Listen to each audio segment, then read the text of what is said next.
Ever think about like all the storage space your photos take up? Oh, yeah. Or how slow your website gets when you've got a gallery of, those really high-res images? Totally. Well, get ready to like totally rethink how you approach image formats. Okay. Because today we're diving into this comparison Yeah. that might just revolutionize the way you save and share all your, awesome photography work. I think it's so interesting Yeah. how we just sort of accept these standard formats like JPG Right. without even like questioning if there's maybe a better option out there. Totally. What if there was a format that could not only save you space, Right. but actually make your photos look even better? Especially online. Especially online, yeah. And that's actually what really caught my eye in this article. It was titled Webp versus JPG, which format is killing your site's load speed and space. The author did this really cool experiment comparing these two formats. Yeah. And the results, well, they were pretty surprising. I'm intrigued. What did they find? Well, the author, they kind of stumbled upon Webp as a potential solution to a super real problem. Yeah. Huge file sizes and slow website load times. Yeah. A nightmare. I know. And what they found is that Webp uses some clever techniques to compress images way more efficiently than JPG. Interesting. Often you end up with smaller files without sacrificing detail. That's pretty impressive. I know. So it's not just about saving a few kilobytes here and there. Right. We're talking about potentially having the size of your image files. Seriously. Which could be massive, right? This is huge. For your storage needs. Yeah. And your website performance. Absolutely. Think about it. You could fit twice as many photos. Oh my gosh, yes. On your hard drive or memory card. Right. Your website would load like lightning. So much faster. And visitors wouldn't have to wait forever for those high-res beauties to pop up. No more waiting. It's a win-win for everyone. Total win-win. Totally. And the article really gets into all the techie details of how Webp achieves this impressive compression. Okay. But it's not just about the numbers. Right.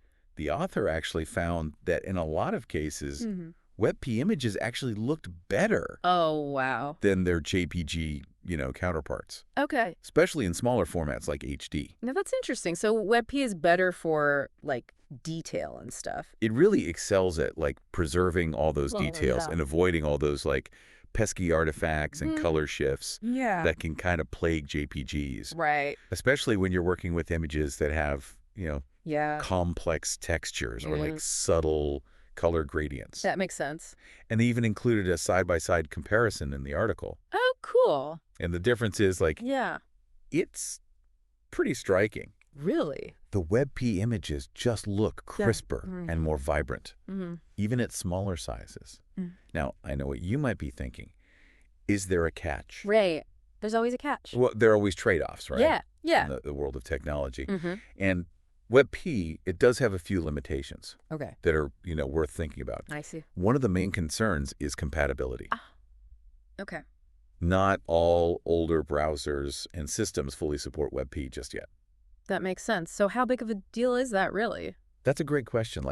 Is it something that most photographers really need to worry about? Yeah. Or is Webp support pretty widespread these days? Yeah, good question. And that's something we'll definitely dig into more as we go. Awesome.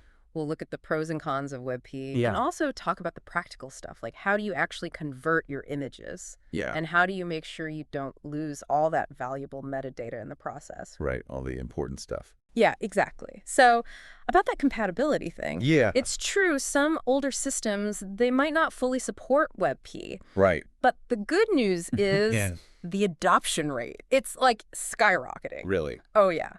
Most modern browsers, they display Webp images with 0 problems. That's good. And more devices and platforms are supporting it all the time. Okay, that is reassuring. I always get a little, I don't know, nervous about using a format that might cause, issues for some people trying to view it. I get it. But it sounds like Webp is, becoming more mainstream. It really is. So maybe compatibility will be less of a worry as we, move forward. Exactly. And even if you are still a little worried about those, those few users out there with older systems. Yeah. There are fallback options. Oh, okay. You can set up your website so that it serves JPGs to anyone who can't view WebP. Oh, that's smart. That way, everyone has a good experience. That's to both worlds.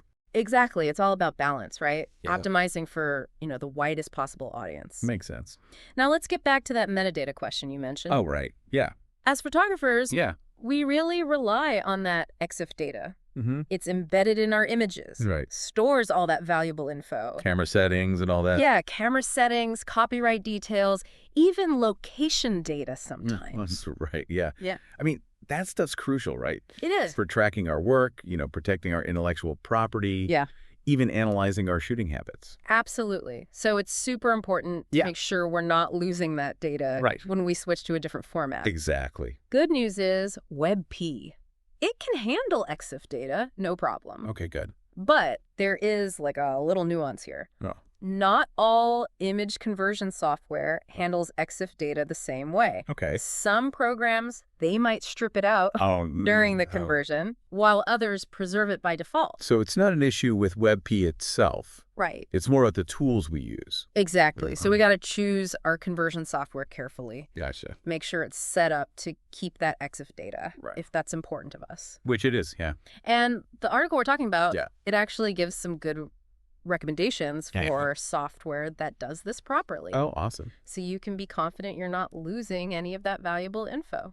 That's incredibly helpful. Like having those resources, so we can make informed decisions about our workflow. Absolutely. I'm definitely feeling more confident about exploring WebP as a serious option for my photography. It's definitely worth considering, especially if you're looking to, optimize your website, save storage space, maybe even in some cases, improve the actual quality of your images. This has been, I don't know, really eye-opening. I'm starting to see why the author of this article was so excited about their WebP discovery. Yeah, I think they had a good point. Yeah.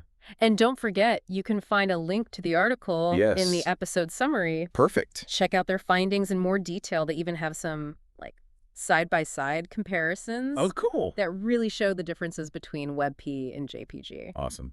I highly encourage our listeners to check it out. It's a quick read, and it gives you a lot of good info. It does. And I think, we've covered a lot of ground today. We have. We've really explored some key points in this whole WebP versus JPG thing. Yeah. But before we wrap up, I want to leave our listeners with a bit of a thought-provoking question. Ooh, I love a good brain teaser. How much storage space and load time could you save? Ooh, good question. By making the switch to WebP? It's something to think about. Yeah. Especially now that we're all, capturing and sharing more images than ever. That's a really good point. Like even small improvements in file size and loading speed, it can have a big impact. For sure. On our workflow and, our online presence. Absolutely. And who knows, maybe WebP is the key to unlocking this whole new level. Totally. Of efficiency and quality in our photography. It could be. Thanks for joining us on this deep dive into the world of WebP and JPG. We hope you found it informative and inspiring. Absolutely. It really feels like things are changing. You know?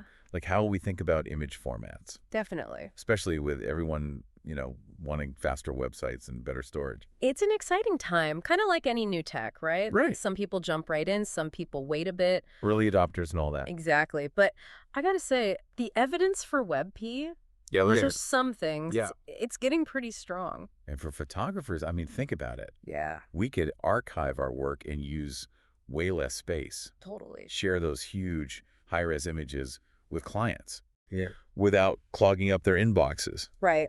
And our online portfolios. Oh, yeah. They would load so fast. Lightning fast. It's all about giving photographers the tools and the knowledge so they can, make good decisions. Absolutely. About their workflow, how they present themselves online. It's about sharing the art of photography. Yeah. Without getting bogged down by all the tech stuff. Exactly. Hi. I think we've given everyone a lot to think about today. We have. Any final thoughts before we wrap up? Yeah, definitely. I'd say check out that full article. Yes, the article. On open source photography. It's a good one. You'll find the link in the episode summary. Perfect. It's a quick read, but it's packed with info. Yeah. And those side-by-side image comparisons. Yeah, those are great. They really make the whole WebP versus JPG thing crystal clear. And remember, tech is always changing, so, Stay curious, be open to new stuff. Exactly. You never know what's coming next. That's the fun part. Always something new to discover. Exactly. Well, thanks for joining us on this deep dive into the world of WebP and JPG. It's been a pleasure. Hope you found it, informative and inspiring. For sure. Happy shooting, everyone. And may your images always be sharp, vibrant. Absolutely. And perfectly optimized. No matter what format you go with. Thanks for listening.